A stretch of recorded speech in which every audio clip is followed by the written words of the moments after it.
আজকের ক্লাসে আমি তোমাদেরকে চাঁদার সাহায্যে 180 ডিগ্রি কোণ অঙ্কন করে দেখাবো।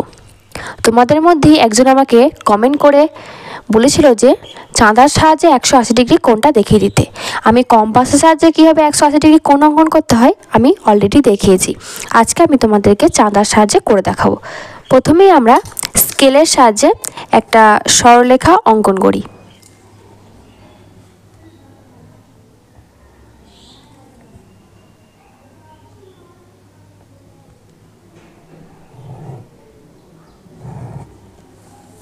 এবার দেখো আমরা কি করব, এই যে মিডিল থেকে এই দিকে যে বাহুটা রয়েছে এইটার সমান করে এইভাবে বসাবো।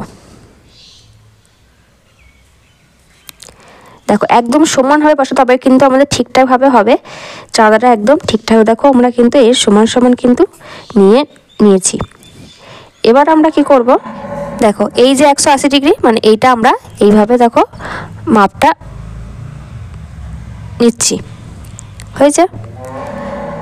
এবার আমরা এটা আর এটা আমরা যোগ করব। দেখো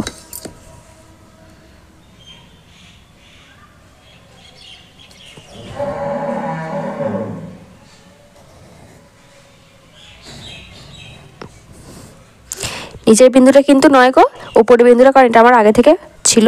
এবার তাহলে তোমাদের প্রশ্ন হচ্ছে 180 ডিগ্রি কোণ করে তৈরি হলো। এই দেখো এই যে এখানে ছিল না পয়েন্টটা, এটা যোগ করলাম, তার মানে মাঝের এই যে কোণটা হচ্ছে এই কোণটাই হচ্ছে যে আমাদের কত 180 ডিগ্রি কোণ। কত বললাম, এটাই হচ্ছে আমাদের 180 ডিগ্রি কোণ। আর 180 ডিগ্রি কোণ মানে তোমরা নিশ্চয়ই জানো, সেটাকে নাম হচ্ছে কত, আমাদের নাম হচ্ছে সরল কোণ। কারণ দেখো এটা কিন্তু আমাদের একটা পুরো সরলরেখা হয়েছে তো।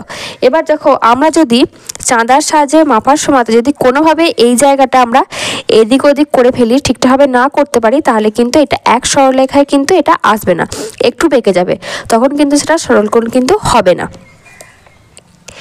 এইভাবে তোমরা আমাকে আরও কমেন্টে জানাও তোমরা কোন টপিকের ওপর ভিডিও চাও। তোমরা যেই কমেন্ট করবে সেই কমেন্টের টপিকের ওপরই আমি তোমাদের ভিডিও বানিয়ে দেবো।